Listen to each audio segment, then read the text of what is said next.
ये बाबर, हुमायूं, औरंगजेब, अकबर, इन्होंने कभी राजपूत शासकों के सामने आके डायरेक्ट टू डायरेक्ट एक भी लड़ाई इतिहास में नहीं लड़ी साहब। इन्होंने एक भी ये शासक युद्ध के मैदान के अंदर मेरे को आप कहीं बता दो कि युद्ध के मैदान में सामने आके इन्होंने लड़ाई लड़ी हो।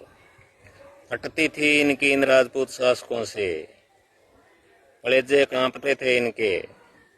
ये अकबर, हुमायूं, जहांगीर, औरंगजेब, बाबर, ये कभी इनकी शक्ल के सामने आए नहीं। इनको पता था कि ये पता नहीं कब तलवार बांधे और कब सिर काट के अलग फेंक दे। इनकी फटती थी साहब। और आज ये एरे गेरे नथु खेरे कह रहे हैं कि बाबर, ये हुमायूं ऐसे, ये इनके पक्ष के अंदर बोल के कि सांगा ऐसे, महाराणा प्रताप ऐसे। अरे उनके नाम, वो कर्नल टोड हमारा रिश्तेदार नहीं था, क्या लिख के गया? पढ़ो आप राजस्थान के इतिहास को। वो सांगा के बारे में लिख के गया। क्या आदमी था यार, जिसके एक आंख नहीं, एक हाथ नहीं, एक पैर काम नहीं कर रहा, शरीर पे 82 घाव। और जब ये निकलता था ना तो यूं लगता था कलेजे कांपते थे सामने के। जब चिंगाड़ मारता था ना तो यूं खून खोलता था राजपूतों के कि यार चढ़ जाओ। और आप लोग ये लिख रहे हो इनके बारे में, ये बयान दे रहे हो, शर्म नहीं आती तुम लोगों को? और ये इसलिए कर रहे हो कि हम लोगों में भी थोड़ी बहुत कमी आ गई, एकता नहीं है। खानवा 16 मार्च 1527 में लड़ा था। कल एक जोधपुर के वकील साहब ने इन सुमन साहब को फोन किया कि लड़ाई कब लड़ी? बोले 1538 में लड़ी थी। अरे 1530 में तो मर गया था ये। और कौन सी लड़ी थी? कि तराइन की लड़ी थी। इनको ये पता नहीं, आगरा से 35 किलोमीटर दूर खानवा में लड़ी गई थी ये लड़ाई। इसमें लाखों मुसलमान और हिंदुओं की संख्या लाखों में मरे थे। बहुत बड़ी लड़ाई थी ये। हाँ ठीक है, उनके पास तोपखाना था, ये तलवारों से लड़ रहे थे, कमजोर पड़ गए हों थोड़े बहुत। लेकिन दिल्ली, मालवा, गुजरात, इनके सुल्तानों से 18 युद्ध डायरेक्ट आमने सामने लड़े सांगा साहब ने, महाराणा सांगा ने। और अपने जीवन में 100 से अधिक लड़ाइयां लड़ी इन्होंने। एक आंख नहीं, एक हाथ नहीं, एक पैर काम नहीं कर रहा, 82 घाव शरीर पे।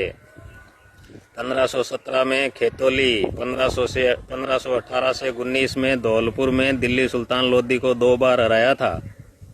और उस लोधी के लिए कह रहे हो कि इन्होंने सहायता मांगी? अरे उसको 2 बार पटक पटक के मारा था इन्होंने। मालवा के शासक महमूद खिलजी द्वितीय को 1517 ईडर में, 1519 गागरोन की लड़ाई में और 1520 में ईडर में निजाम खान को हराया था इन्होंने। क्या थे ये इनके सामने? कीड़े मकोड़े थे। सामने आने की हिम्मत नहीं पड़ती थी इनकी। सामने आके महाराणा प्रताप के सामने अकबर कभी नहीं आया, इनकी हिम्मत नहीं थी आने की। ये चिल्ल चपाटों को ही भेजते थे। वो सुल्तान खान को भेजा था दिवेर के युद्ध में। महाराणा प्रताप के बेटे अमर सिंह ने भाला मारा करे, वो डाकी टाइप आदमी था, भाला मारा था, सामने पार कर दिया। उसने कहा कौन, किसने मारा मेरे, मैं आंख से खा जाऊं ऐसा आदमी हूँ, किसने मारा मेरे को, उसको सामने लाओ। महाराणा प्रताप ने अमर सिंह को सामने खड़ा किया। बोले ये यार, इस बच्चे ने मेरे भाला आर पार कर दिया। बहादुर बाप की बहादुर औलाद, उसने मरते वक्त ये कहा था।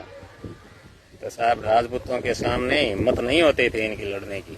कभी मैदान में नहीं आए आमने सामने, पीछे खड़े होकर मजे देखते थे।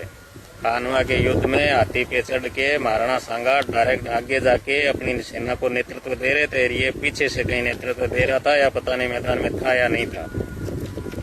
और ये एरे गेरे नथु गेरे कह रहे हैं कि साहब ऐसे सांगा ऐसे, सांगा ऐसे। वो आदमी एक चिंगाड़ मारता था ना तो कलेजे फटते थे इनके। और आज अगर जिंदा होता ना, बोलने की हिम्मत नहीं होती तुम लोगों की। तुम लोग कह रहे हो ये थे। अरे राजपूत, वो इतिहास है राजस्थान का, पढ़ो इसको। गर्व करती है राजस्थान की जनता इन पे। और ये राजस्थान के राजपूत ही थे जिन्होंने हजारों साल आक्रांताओं को इस साइड से घुसने नहीं दिया।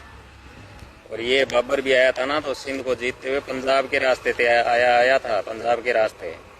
राजस्थान के रास्ते घुसने की हिम्मत नहीं की उसने। अगर आता ना तो वहीं मारा जाता, बॉर्डर पे ही।